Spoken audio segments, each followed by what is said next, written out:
So good. Hey, it's even Good. better. Everybody got drinks? Everybody feeling good? Feeling great. All right. Almost forgot my mic. That's what you might do. Yeah. Hey guys, welcome back to the show. Welcome back to Talkin Spice. Sorry for missing an episode last week, but hey, life. But you can check out the podcast we did with Eva Cruz, Exactly. just in case. It was really fun. You dope. We uploaded that on the On our Instagram. Yeah, the Oh. snippet. We have a snippet of it. snippet. But you can follow the snippet to the podcast. Shout out to her for inviting us on the show. Yeah, that was dope. Dank. Was it fun? You guys have fun doing that? Gezellig. Yeah. For sure. It went on longer than I think you guys thought, right? Yeah, definitely. She did the same thing. Yeah, but I was watching along and commenting and shit, but no one fucking reacted to my comments. yeah, the phones were a little bit too far off. Yeah. Yeah. Plus, in the moment, you're just talking, so you kind of forget about the other phones they're recording. You know, 'cause you're Yeah, just but talking. all three of you would like ask a question to the crowd and then walk away from on the phones. So I would answer exactly what you guys asked, and then you guys would be distracted for 10 minutes. Yeah, it was fun. That was really fun. Next time you're gonna be there, though. It's a learning process, you know. I've been interviewed before, so I just wanted to see how you guys do it when your first time. Like, because you guys are still like fresh, new entrepreneurs, so still finding your bearings. So it was just fun to see you guys like try to figure out what to do. You have any highlights, any comments, any tips? One for me, one for Greg. I 100% knew that at the beginning you would be like off somewhere else. I knew for sure you would find any reason to not like be there at the start. Yeah. And you loosened up nicely. Yeah? Like Okay. yeah, That's sometimes a good. little bit too much. I mean, yeah. sometimes like you let your same as me. You let your mouth get the best of you. But Yeah. I was like, yep, that's exactly what happens. yeah. Hey, but good to know. it's Christmas time. It's the holiday season. For people who can't see us, we got me and Graham got little Christmas hats on going. Chris got his like AC/DC Christmas sweater. Christmas sweater. So we're feeling the Christmas vibes. Be careful with the plum cake. Apparently, they put the seeds in there. So watch out for your teeth. Okay, good to know. Yeah. For those who can't see, we got little Antillean snacks on the table. We got a Little spread. Shout out to Bamboo for Shout out to Bamboo for having this for providing. for sale. For Saleh. But it's Christmas season. It's the season of giving. Christmas is usually the big holiday season where people get each other gifts and they go all out and they try to like show each other what they mean to each other. Yeah. With a thoughtful gift. So that's what I kind of want to talk about today. I want to talk about the whole experience of like gift giving and receiving and how that was for us growing up. I think it's fun you can learn a lot about someone from what kind of gifts they appreciate the most. So we're gonna go from like the past all the way up to now. So we're gonna kick it off really simple.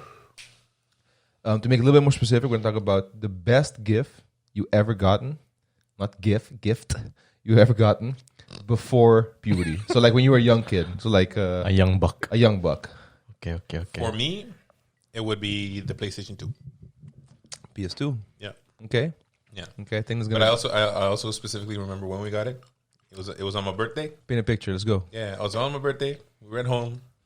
And then, my dad wasn't home. And then he showed up and like, hey, got your present. And we're like, oh my God, it's a PlayStation 2. Oh my God, we're freaking out. And my dad is like, yeah, I'm going to set it up for you guys. Does the whole setup thing. And he's like, yeah, I'm going to test it out for you I'm guys. gonna try it out first. And Make try sure it out. works. Yeah, make sure everything is right. And then he puts it on. And then like 15 minutes later, he's still playing the game.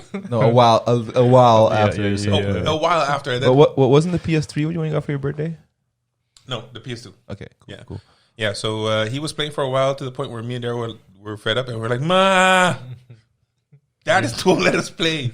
And my mom had to be like, let the kids play. And then we finally got to play with the PS2. Pretty sure mom was like, he fucking paid for it. Y'all wait. Yeah. What's the first game y'all played? What's the first game you had? The first game, I think. That's difficult. For the first couple months, I think we didn't really have a game. We just continuously played the demo CD that you get along That with was the PS1. That was the Yeah. that was the PS1. I think, but for the PS2, I think one of my favorite games is definitely Need for Speed Underground 2. That's one of my favorites, always. Okay, respectable. I think a lot of people like in that time, the best gift they've ever gotten was the PS2 because PS2 is still one of the best selling consoles of all time. Sold so many fucking units, and it was like a revolution at the time for when people were able to buy that console. Yeah. People really took a serious dive into gaming. So I think for a lot of people. Yeah. For sure. What's your wait before we go on, why is the PS2 like the best gift you've ever gotten as a kid? Because with that one, I found out that my dad was really into gaming. I mean, he wasn't like a gamer, but he at least had an interest in it, and it sparked my interest in gaming and video game development and that fantasy world. So your gateway into it. Yeah, basically. All right. Okay. So I think mine would be like a similar story to Chris's. I think mine would be the Nintendo 64. Why you laugh? Copycat. Hey, Can't be original. I'm pretty up sure in this. that you ask 100 people, 90 people would say like SC's one of the exactly, consoles. yeah. So yeah, for me it'd be for the Nintendo 64. That was your gateway. Yeah. 'Cause I remember the first one we got from my cousins had one. I think they just got a different console, so they sold us or they gave us their 64, right? So I got it. I remember he had a golden controller. I was like, whoa, what the fuck? I got a golden controller, right? Golden controller. Yeah. I was like, whoa. What games did you get with it though? I specifically remember Mario Kart. So I Yeah, remember. that's a big deal. Yeah. That's a big deal. Yeah, I remember Mario Kart, and so I had the golden controller and another controller. I had two controllers, and at some point I used to multiplayer. I just put the second controller down. I just race by myself on. I'm just racing, you know. The things you had to do before like online gaming was fleshed out and shit. Yeah, I remember at some point my dad picked up the controller. He's like, "Oh man, like it's not responding to my controls." I'm like, "Okay, Dad." You put it down. I'm like, "Oh, I'm done with this." I'm like, "Okay, Dad. Yeah, it's not responding to your controls." Sure, yeah, you just suck. Just let me. It's like the class of like noob response. Like, it won't do the thing that I'm pressing. Yeah. It's like two buttons you can press, but It's like press A, he's pressing X.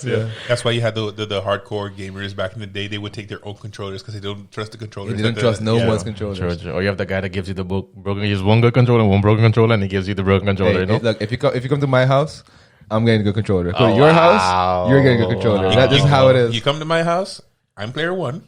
Yes. I get the good controller. I try to give the other person a controller. You sit on the ground. We try to have more seats in the house. Yeah. There's like more chairs. Like no, that empty chair you can't sit there. Sit on the fucking floor. Yeah.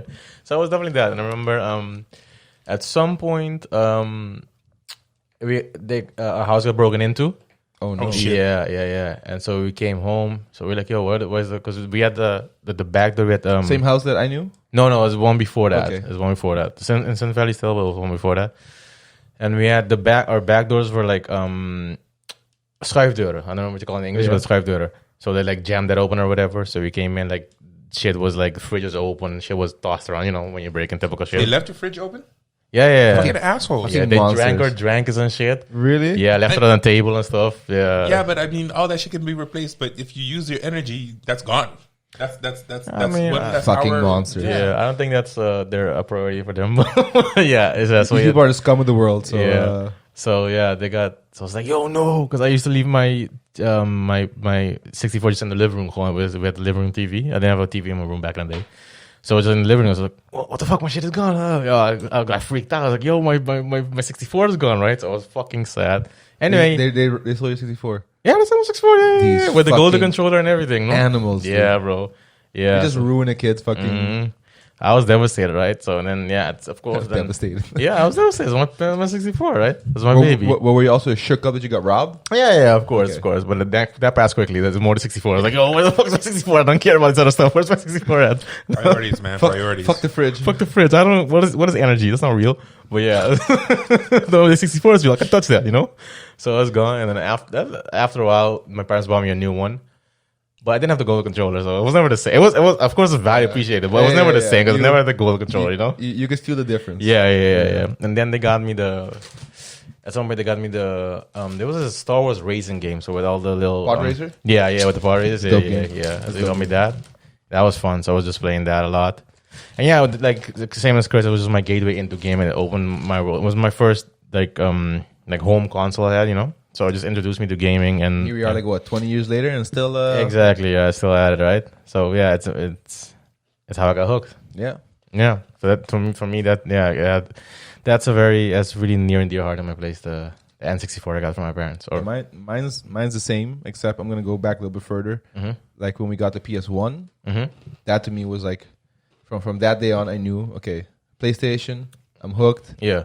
Like what Chris was saying before, we had only the demo disc in the beginning. Mm-hmm. My parents didn't know the difference of like they didn't know Yeah. it was so new, right? And my Yeah, parents were yeah. always busy and shit though. Yeah. So they didn't know exactly that. Like that it's intended to have multiple games, but we played the living shit out of them with this. There was Spyro on it. There was Medieval. Oh, there they was are good. There That was ninja Soul, game? yes, That ninja game. That Shinobi something. There was Yeah. Soul Raver. Yeah. There was a little bit of Tekken also. So there was a lot to do. Back then, there was Tomb Raider also on it. So back then you could play. a little bit of everything. Hey man, I played the living shit out of that fucking Like a demo mix game. of Badia. Nice. Speaking of gifts, like today to get stuff for Kanuku, I went to Action, and upon like when you enter Action, to the side, like in the entrance, you see like these bootleg games, right? Like Wii games or whatnot, but the games no one wants. Games that are like 10 years and Or, whatnot. I mean, like the bargain bin. Yeah, exactly. And But are they actual like console games or like rips? it said PS4 on it. Okay. It was Ratchet and Clank for PS4. That's not bargain bin. That's hella dope. No. But I mean, it's in Action, so you tell me. Okay, cool. But there was his mom there, and she's like on the phone with the game in her hand. She's like, "Yeah, I got the Ratchet and Clank.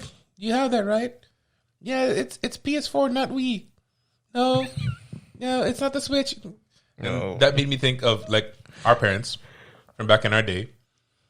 I remember one time they went to a trip to either Venezuela or Colombia, Yeah, mom. and she was like, "Oh, my kids got the console, and they want all these games, but they're expensive. Oh, look, in Venezuela, they're so cheap." So she bought like I think maybe like a a good, half a peso fucking. yeah, she got maybe like what 16, 15 like video games, Beating. Yeah. but they were all bootleg. So she brought them all excited. Oh, we got the games. We're like, oh, cool, we got games we can play. We put them in the PS4, and it's not readable. Yeah. Oh. Because you needed a crack to like Oh, what's it called? Yeah. like a jailbroken PlayStation for it to work. Yeah. So we had all these games that I think one of them kind of ran, but it was It was a PlayStation 2. no PS1. PS1. Okay. It was like a Japanese version of the original game, but again, it Okay. probably didn't even come out like in the West. Yeah. So I couldn't understand the fucking shit that how to play the game. You tried your best though, but you couldn't figure it out. Now with the PlayStation, I remember we got it for Christmas, and then like when we went to get games, me and Chris got to choose one game, and my dad also bought a game. My dad bought the double disc of Metal Gear Solid, the first one. Oh, Yeah, good he was choice. he was into that. Yeah, so that was gangster. Like, Yeah. it was really hard to play when I was that young. Yeah. And I remember me and Chris ended up getting, I think, fucking, I don't remember, Spyro or something, but something simple. Yeah. Man, but that was like the start of a whole new type of just being at home and entertainment. Yeah. And, oh, well, you're sick, you can't go to school? I guess I know what I'm doing today. yo. Yeah. It's a whole new world, right? Man, I remember my dad playing the first Halo on PC. Oh, really? Yeah. Oh, damn. That's when I was like, oh, daddy likes to play some video Yeah, games. he also Cool. had this Okay. this top-down, like RTS. Not StarCraft, but like something that looks like that. Yeah. He also played. And so sometimes it would be like, hey, Dad, this is my turn now. He's like, No. go do your homework. I'm done. Like, and no matter what you say, he's like, I don't believe you. Go do extra homework. Okay, so that's like pre-puberty like times when we were like younger kids. But for you, it was also the PS. It was for you. It was the PS1. Yeah, Okay, PS1. Again, when you grow up though, when you hit puberty, like your priorities change. The way you enjoy your free time and time with your friends change as well. So you usually also expect and ask for like different kinds of gifts. Of course, we're speaking from a point of privilege that we just ask for gifts and shit, but Yeah. that's what you do. Like that's what we did. When you Yeah. get older, it's Christmas time. You know you're getting a gift, and you ask for like specific things. So when you hit puberty, when you get a little bit older, let's talk between 12 and like 16, something in that range. In that range, what's the best gift you ever gotten? For me, it was around The PS3. I mean, yes and no. I think the PS3 I got myself. the PSP. I bought it myself. But Oh, the PSP, dude. Holy shit. yeah, that was short lived for us. Or Oh me shit! anyway. Now that Graham's mentioning that, I think I want to change my answer because getting the first Game Boy Color, that was Ooh. that was a game changer. This is Taking true. that to school, I played the living crap out of that thing. Very Taking it true. to Aruba on vacation, Definitely. and Pokemon Gold version, dude. That's Yeah. true. Okay, so sorry. When you mentioned PSP, like everything in my brain fell into place. To tell me, no, you answered And wrong. handheld shit. Yeah, dude. Now, for me, one of the most memorable was when I turned 16. I remember the four of us, you and me, it's me and Daryl, and our parents. We were at this Chinese restaurant. The four of us. Yeah, you and Graham. We were at this Chinese restaurant, and our parents gave me watch with like titanium and whatnot, and it was like my first adult gift. Oh, And it was like the to me it felt like the rite of passage. Like where it's like your Auntie Anno Hanukkah of like a bar mitzvah. You're a man now. to me it kind of felt like that, yeah, because it was like, yeah, you know, you're an adult now, you're not a kid anymore, and like, oh shit, Be responsibilities responsible. are coming. And shit You remember, like that, You remember what brand it was or anything specific about it? I do not It remember was the brand. I probably do Eco remember Drive. it was made out of titanium, and it had it was gold plated in parts of it, so it was like a silver and yeah, gold yeah. kind of look. Definitely. Knowing my dad is probably either Citizen Eco Drive dive watch or like a Movado fucking watch. That's what expensive. It wasn't a Movado. No? No. my dad always wore that shit. Yeah. Those are expensive. Those are nice watches. Okay. Yo, your dog be farting, bruv. Yeah. Whew. Hey, I'm glad you're sitting over there. Oh, Okay. jeez. But then, so I'm assuming you wore that watch everywhere. Yeah, that shit all the time. Or was it more like you wanted to keep it safe? didn't and wear keep it much. In the beginning, No? I did, but the thing is, Fucking 16-year-old I- going to school with a fucking fancy watch. yeah, but not just that. I would rest my arms in a lot of places. So the I'm sorry, that's a weak sentence. So, no. I just randomly rest my arm on this. No, but like if you look at us now, Stove. Daryl has his arms on him. You have your arms on yours, but I put my arms on the table because that feels more comfortable for me. Okay. So I'm not judging. I'm just saying it's funny. yeah, no, but this is why. So like the outside of the belt was scuffed, and it would get damaged. So I'm like, okay, yeah, this is too nice of a gift to get more Yeah, damage. yeah, So yeah. then I would only wear it on special occasions. Okay. How about you, Gray? What's your puberty? PSP. No, for me, it's not necessarily a gift, but it's more a memory. I would say when we took the trip to Bonaire. Yeah. I would say that was also a very That's the one with the band and everything? yeah, with everyone. okay, yeah. That's the only time I've been to Bonaire. I've been to once. Really? Yeah. We gotta take you one more time. Yeah, only once. Yeah.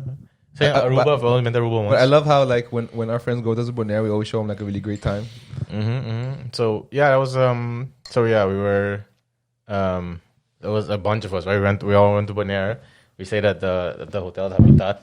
And we just had good times. We had drinks, food. You and I went ATVing. Yeah. How old were we then when we did that? Because we did a lot of things we weren't supposed to be doing. I didn't have my license yet. So well, because you weren't 18. Exactly. Because I'm trying to tell a story, but I'm not trying to tell too much because there's a lot of shit we weren't supposed to do that we did, right? Yeah. So I know. I mean, I don't mind, but I don't know. How old were we? Were we 15? Because I was already guess- I was already in the band by then, so it couldn't have been much more. Yeah. I think 15. Wait, before we moved in 19, it was 2 years before, then 2 years. So I think it must have been 15. around 15 or 16. Yeah, because I remember I think to fly alone, my parents had to sign something, and I think you had to be. I'm not sure. I might be wrong, but I think you had to be 16 or older in order to fly without them having to sign something. Then I guess we were 15. 15, yeah. I think we were But then, 15. yeah, because for some reason, for the things that we did that we're not going to mention specifically, that was bad. It feels to me like it would have been less bad if you were 16. For some reason, like once you're 16, it was like, okay, so we did a lot of underage drinking. Yeah. And not beer, like we. As you do. Yeah, but let's just say we shouldn't have been able to get to liquor that easily. Are you True. telling me? It- Are you telling me the 16-year-olds of this age don't do that? I don't give a shit what they do because these kids are fucking they're lost cause in my head. But I'm just saying it was way too easy to get a bottle of vodka in my opinion. Yeah, But hey, it was a great time. Many, but it was a great time. It was good to be. It was a great time. Because I remember one time we went with Nader also. It was also a really great time. Yeah, I don't know, like a lot of people on the islands they give Bonaire a hard time when it comes to like a vacation destination that like quote unquote can be boring. Yeah. Nah, man. If you know what to do, know the right people, man. Every day's an adventure. Yeah. That's a good one though. And we had a lot of pizza. I love that. A lot of pizza. Yeah. And I let's think for every night, right? Dinner for every night pizza. probably the For shit was people good. like to put some context, my dad was general manager of the hotel where we stayed at, Captain Habitat, and in the restaurant in the hotel they had like a stone, a brick pizza oven, Yeah. a little pizzeria, and they just made bomb ass pizzas. And we would be like, "Hey, give me extra cheese," and they would really, really give you extra cheese. Yeah. You could you have to like let the bitch cool off a lot for the slice to not like slide off. Yeah. Yeah, but That's you guys would always take the barbecue chicken as well. Always. At a certain point, I was Yeah, so yeah. done with the Got barbecue to. chicken. Nah, man. You got to. I was got done to. with that, man. Man, one time, Yeah? one time I told him, "Hey, fam, Excellent. murder it with like caramelized onions, dude." Like Yeah. it was you couldn't see cheese anymore. Dude. It was delicious. Just golden brownness. I remember that because when I was one of the, I was still, I guess, inexperienced with drinking, and we did it, but it was still inexperienced. I remember at some point, I think it was me and you. We were sitting at the bar, and I had a beer, and I think you had like a nutty buddy or some shit. They give you a beer at the bar. Yeah. Yeah, well, the things you can get away with when you're the boss's kid. Yeah. I swear to God, dude. And there was across from us was this older guy sitting. So I just had like maybe like a glass like this, and the other dude like a glass like Dookie's, like a big glass, right? So I'm like, okay. Every time this guy takes a sip, I gotta take a sip because I look professional. So every time he took a sip, I like took a sip. You're emulating like this guy is like the experienced drinker. He knows what to do. Because there's an older gentleman with like a gray beard. He seemed That's fucking adorable. He was like your drinking example. Yeah. Okay. I was like, okay, he's taking a sip. I gotta take a When sip. he sips, I sips. Yeah. Like, I don't oh wanna shit, he's holding it with the right hand. yeah. I don't want to see too over eager, right? So you gotta match him. Let people know I'm not new to this. You were hella aware of that shit then. Yeah. I was like, I have a feeling that it was a matter of I don't want to come over as an amateur to get caught. yeah. I gotta know what I'm doing. Exactly. Yeah. But everybody there knew, like, yo, this guy's what is this guy doing? This guy's not supposed to be drinking. Yeah, but yeah. Oh, that's funny, dude. So but that was really it was a lot of fun. Yeah, it was. we That was really fun. gotta go again. Yeah. And Especially like, now that we're older and shit. yeah. Yeah, you gotta do that again. And I also want to go to do all the stuff I never did before, like kayaking in the mangroves.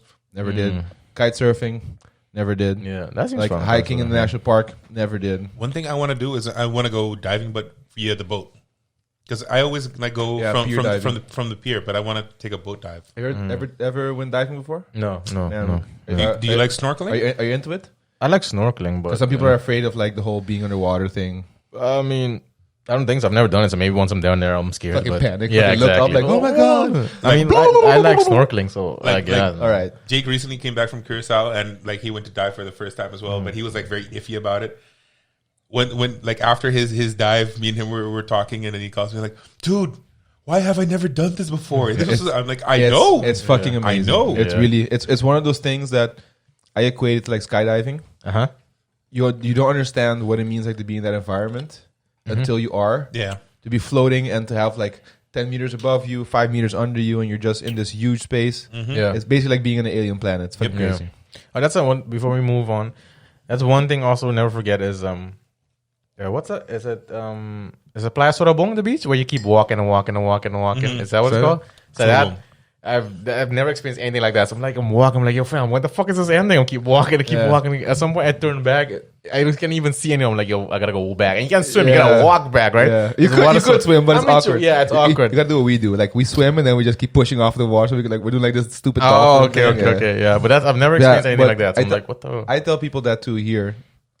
When they ask me about going back to the islands on vacation, I tell them, look, like Aruba's more this, Curaçao's more that, Bonaere's more this. Yeah. But one thing that I do recommend is the same as like the natural pool in Aruba. I think that Sorobong binnenwater, that Yeah. Rock Beach and shit, Yeah. that should be like a world wonder. Yeah, it should be. Yeah, definitely.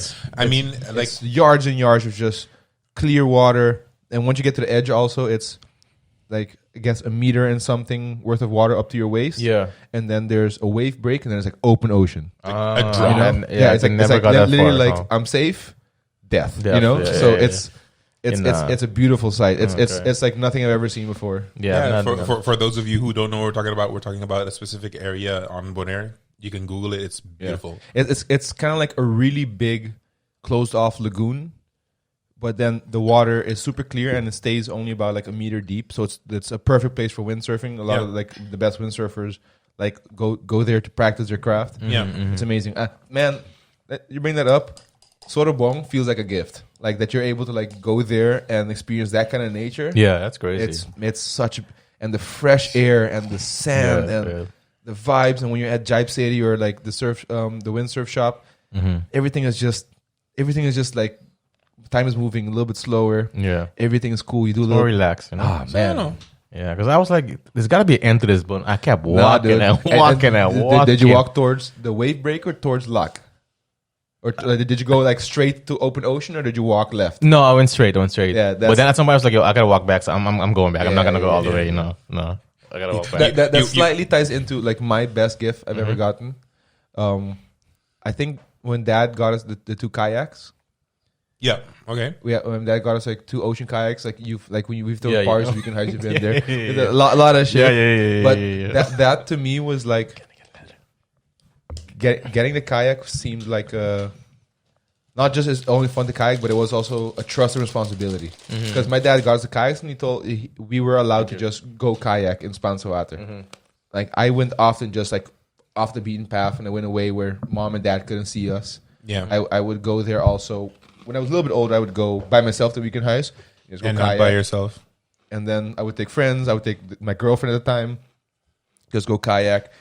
And then when we go fishing on the boat, we would take the kayaks on the boat and go like into open ocean. My dad would also be like, "Hey, like do what you got to do," you know. So that it felt like a trusting also. Like you're not gonna give like a young child who will fucking drown or you are afraid we will drown, something like that. Yeah. But my dad knew we knew how to handle ourselves. We were very comfortable in the water. We were very comfortable in open ocean and rough seas and everything. So it was one of those things like it's super fun to have. You can have we had a ball playing on those things, but also it's just fun as hell. Or it was nice as hell to like know that you're not a little kid anymore. Like here's a gift that you have to know what you're doing. You have to know how to handle yourself. Yeah. And we're not talking about kayaking in a little fucking like binnenwater. We would go out Open ocean. out in the open ocean when my parents and shit were fishing. Yeah. Big seas, big waves and open sea and shit. So that was dope. But I think I grew a lot as a person, knowing like, okay, I'm either gonna paddle properly or I'm gonna fucking drown. Yeah, but for us as well, our growing up was a good chunk of it was growing up trial by fire. Yeah, fucking do it. Yeah, it's like a controlled trial by fire. Like he can fuck up here, but his fucking up is not gonna hurt him too bad. Yeah. So go for it. But you can say It's a learning experience. It's kind of like a car before a car, right? Because it's like it Yeah, gives yeah, you the for extra real. freedom. Yeah, Like yeah. you can kind of move on your own a bit. You could go a bit further and shit. So it's kind of like a car before you get a car. I don't know if my parents were always like trusting in us because they like properly trust us to be responsible, or they were just so busy they had no choice. They were like, you know, I think it's a little bit of both. I'm not gonna be here all the time to see what these kids do.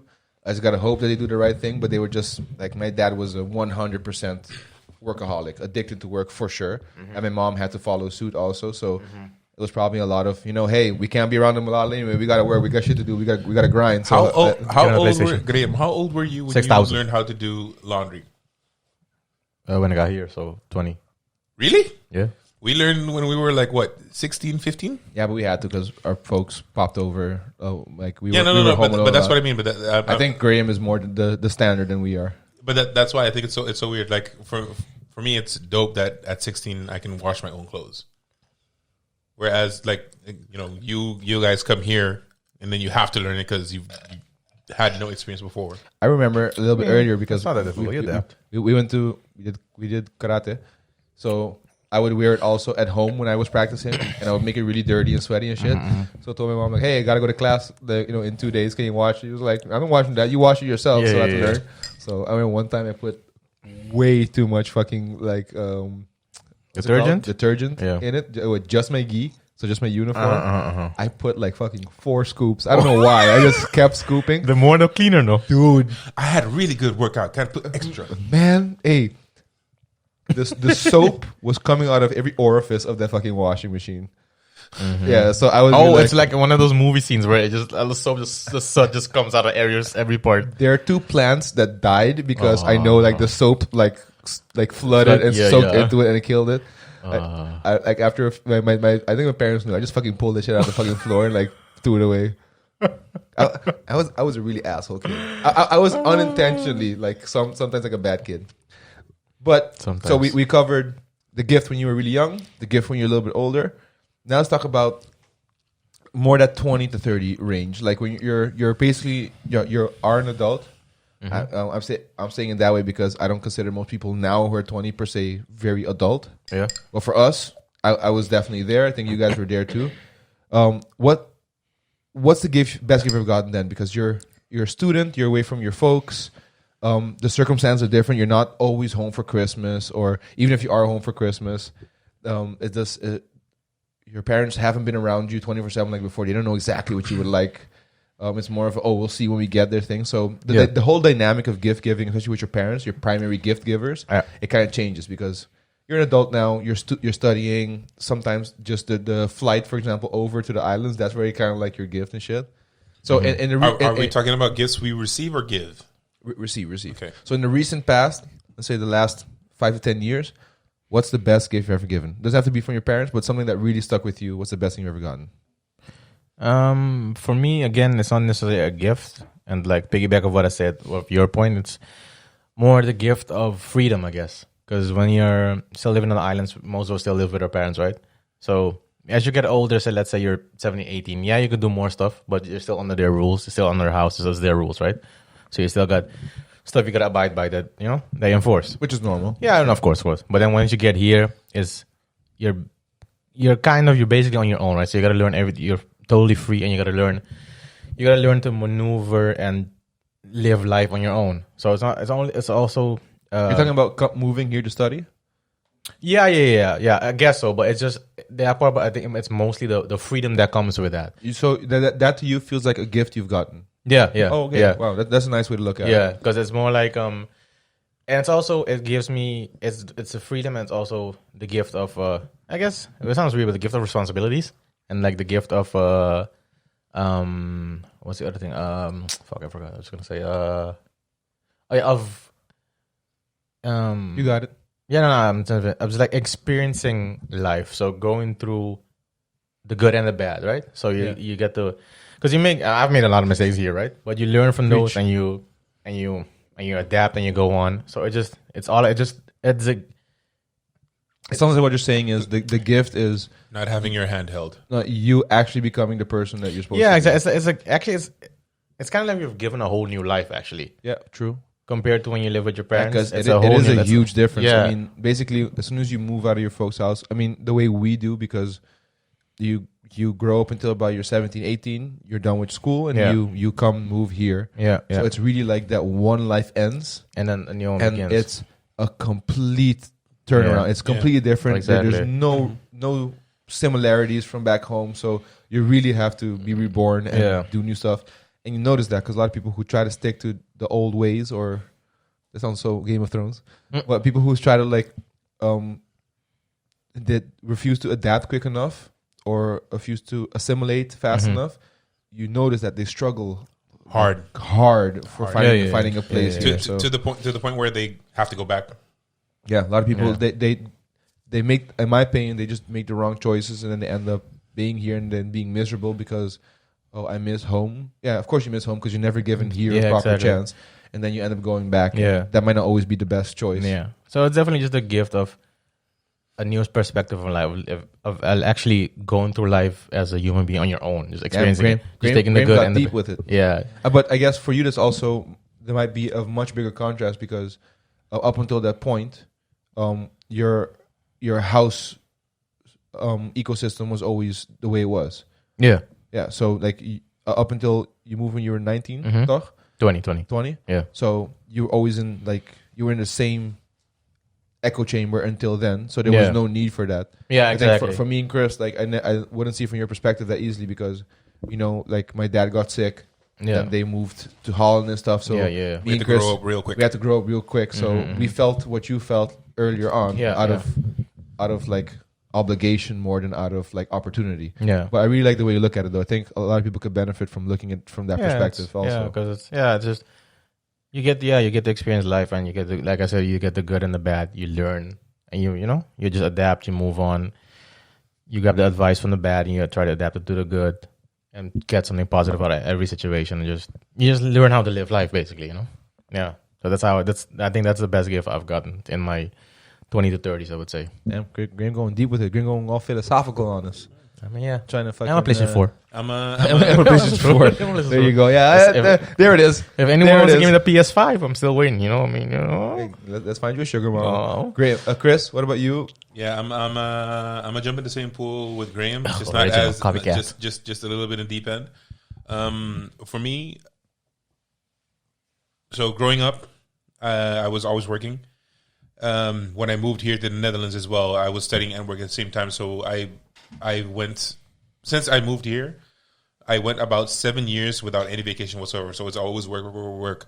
And especially in the restaurant industry, you're working on holidays, birthdays, grandma's Your birthday, Jesus' birthday. everybody's birthday. So I was overworked, but it never really clicked to me that I needed to rest. Up until a couple years ago, I gifted myself my first long vacation in a while. I took my trip to Thailand. Man, that changed my life. Not just Thailand itself, because it's a beautiful country, but the actual way of thinking of, hey, I deserve to relax and experience things as well, and not just work. Because I used to really have that mentality of, I gotta grind, otherwise it's not good. If I'm not struggling, it's not right. Yeah, I know that feeling very much. So that for me is like a gift that I gave myself in a sense. Yeah, because you really gave yourself, because you had to work hard to save up for it and everything. Yeah, and Thailand is like, out of all of us, I think the furthest any one of us ever traveled. I've never been further than fucking. I highly recommend going. But then again, because I refer to this as a gift for myself, because it was my first vacation in 7 years. So I got myself. I also ticked off that off from my bucket list. I got myself a first class ticket. Ballin'. Yo, the only mistake I made. Swagoo. The only mistake I made is that I booked it with KLM. Is that a mistake? Please don't unsubscribe. Yeah, because please don't unsubscribe. Because back in the day, KLM was like, the cream of the crop. Like, KLM. If you go in the plane, you have to have like a nice suit on and shit. What are you traveling in the 90s or something? No, but Jesus Christ. But when booking it, that was my mentality. I'm like, oh shit, KLM is the shit, because going to Wait, did you actually put a suit on when you flew? Oh fuck no. I love how Chris, like, since he's not like hyper connected to certain things, he just holds on to like certain like I'm old school stereotypes. You also smoke on the plane like Jesus Christ. But I had a lot of rum and cokes. Okay. No, but that's baller. Take Like, advantage of that. Yeah. Going to Thailand, experiencing it, and you traveling by yourself is a lot of like a big step for a lot of people. That was dope. Then also flying first class, I can completely see that's man. like a really big gift you give yourself. Yeah, and it was the rest I needed and stuff like that, and ever since then as well, I'm always keeping the mentality. Okay, I've been working for a really long time. I need to rest and recharge. I need to enjoy life. Yeah. True. Okay, no, that's dope, man. So for me, to bring a little bit of contrast to all your deep philosophical Nonsense. smooshy wooshy feelings. Smorgasbord. Your gift is a boo. That's your favorite gift. I don't see a boo as a gift. I see a boo as a blessing. Okay. But like I could talk about, for example, about Iron House and all it took to get that done and everything. Mm-hmm. But just to bring a little bit of variation to it, talk about an actual gift that I've gotten that I get a lot of fulfillment out of. It might sound weird, but the iPad I got from Fleur, Okay. that to me was a game changer. Like Realistic. just to throw a little bit of a difference in it.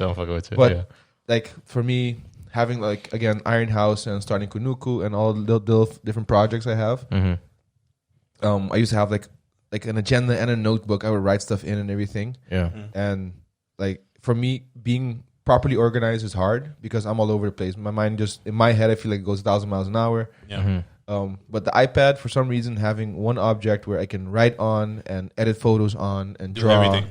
so that helped me bring my world into one more confined space and help me stay organized. Like I don't know if you guys know, but the iPad Pro is like super baller. I can draw again. I used to draw a lot. I used to love drawing. It was really relaxing. I haven't done it in a long time because I just didn't feel like pulling out my notebook, finding all my pencils, and then having to get inspiration. Yeah. But even then, once you're done drawing, you have this thing. You're like, okay, I can save it, but how long am I going to keep it for? And then eventually throw it out or whatever. For example, but like everything, it just I love consuming media also. So it just seemed like such an obvious gift to really like help me stay organized and keep everything that entertains me. One, especially when you work a lot, when you're really really busy, all the time. I mean, we've been doing irons for a long time, but still sometimes I feel as though I'm going 100 miles an hour. I'm constantly busy, always working. I get hundreds of notifications on my phone. So for some reason, that really really helped calm things down a little bit. Yeah. So on the side of like materialistic gift, something like an actual object, that to me is like a game changer. It helps me organize. I use it every single fucking day.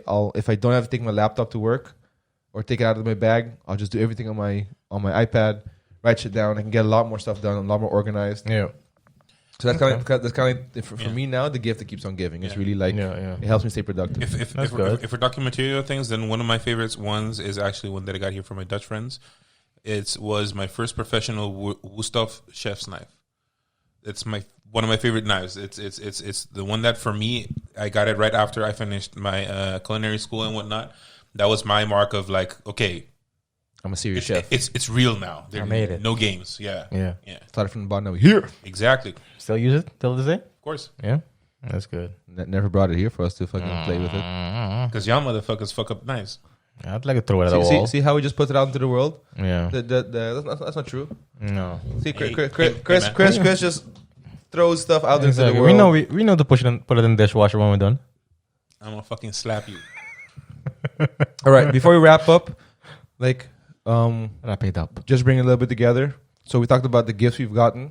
Mm-hmm. Graham already talked a lot more about moments and memories. Mm-hmm.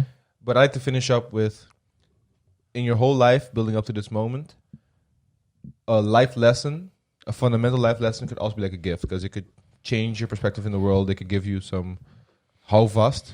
So what's the best life lesson you've ever learned or been... sometimes you learn it from yourself. Sometimes you get it from someone. Someone teaches it to you. Yeah. What's like a life lesson that really hits home?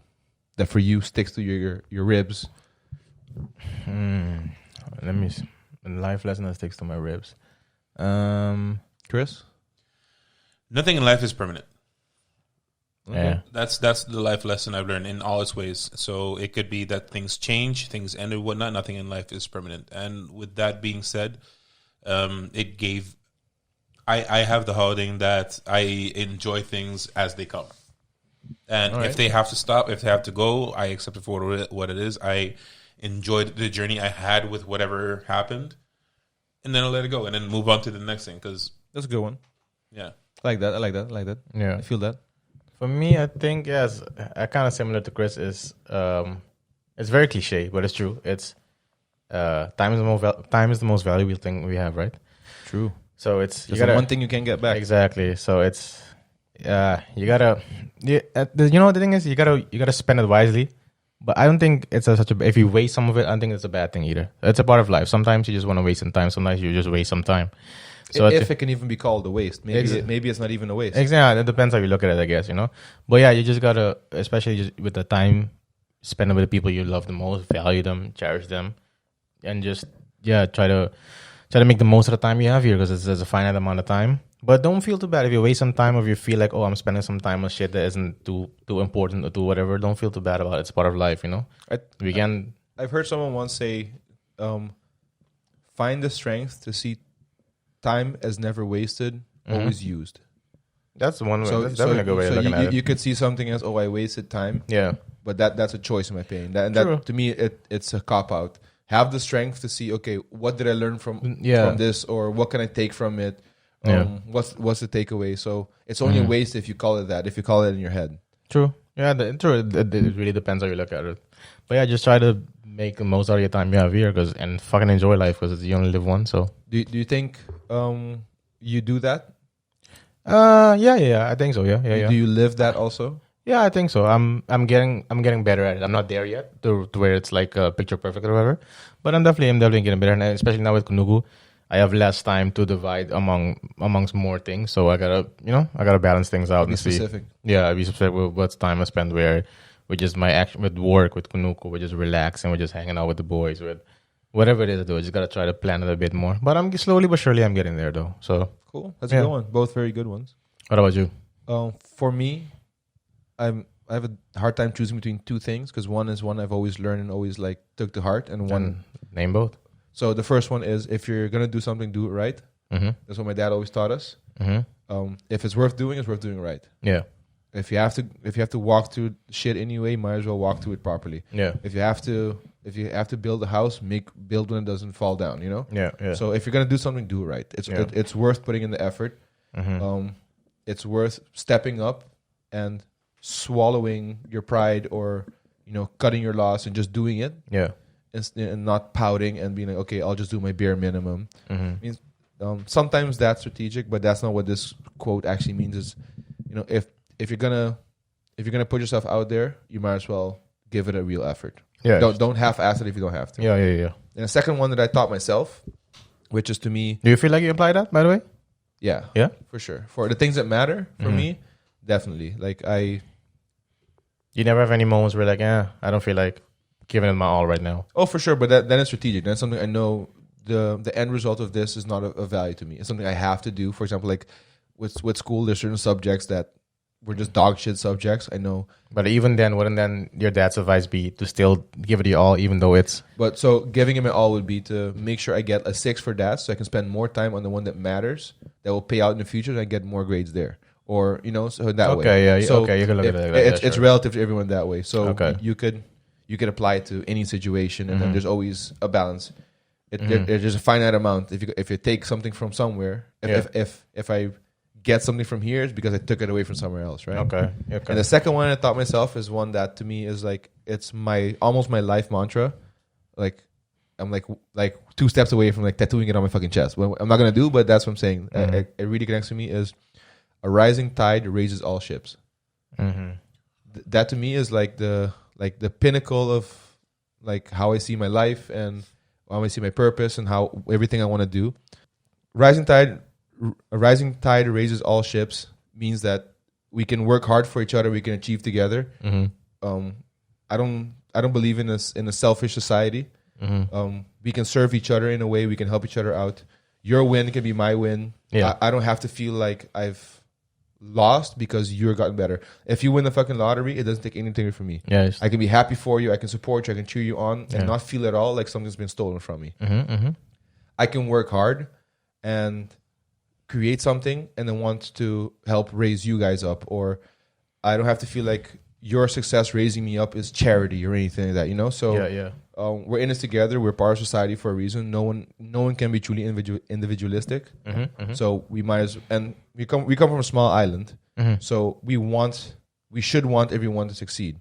It shouldn't be one person's a millionaire and everyone else is, you know, scraping the bottom of the barrel, you know? So that's one thing that really kind of drives my future plans, my future goals. Yeah. So no, that's definitely a good one because it's even if you're at the top, it's no fun if you're alone, right? Exactly. Yeah. If you can bring your boys, if you can bring your loved ones along with you, that's the ride's a lot more fun. You know, a lot more fun. So no, I definitely get it. It's definitely a good one because they say it's lonely at the top, but it doesn't have to be, right? If you bring your people, it's lonely at the top if you leave everyone behind. Exactly. So that's definitely a good one. Yeah. Try to help each other out. Each one teach one. You know. Hey, that's also a good one. Yeah. Just help you raise each other up. Get the best out of everyone. Yeah.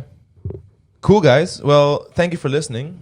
Thank you for tuning in for this episode. And this podcast, if I'm not mistaken, is coming out on the 26th. So that's Christmas time. So Merry Christmas. I hope you guys had a great Christmas. Merry Christmas. Merry Bon Pascal. I hope you guys had great food and great company and your loved ones. And your loved ones. And it was all beautiful. Yes. And y'all got your swagoo on. Here we go with a swagoo. Please don't unsubscribe again. Please not subscribe. So Merry Christmas, everyone who celebrates Christmas. If not, hey, Happy Hanukkah, Happy Kwanzaa, Happy holidays. Happy holidays. Whatever you celebrate.